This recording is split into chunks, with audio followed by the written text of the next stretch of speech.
everybody, welcome back. Today as well we have got you another video. In this video I'll show you how you can put the same song on multiple Instagram stories. But before that, please do make sure to like our video, subscribe our channel, and yes, without any further delay, let's get started. So what we're gonna do, we're gonna go ahead and open up our Instagram. We're gonna go to this plus icon.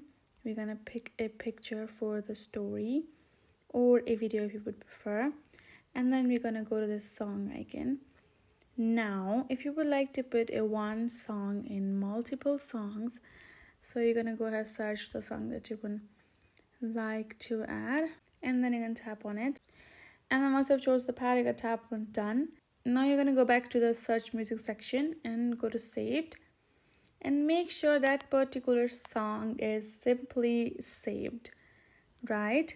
You're gonna make sure make sure that song is in the saved list, so when you upload another story you can add the same song by tapping on the save, right? And that is basically it. Doesn't take much effort. You can simply go ahead, upload the story, and if you're gonna go ahead add another one, for example another one, and then again you can simply search the name of the song, add in, and you can upload another story with the same song as well. That is how easy it is. So I hope this video helped. Thank you so much for watching. I'll see you guys in our next video.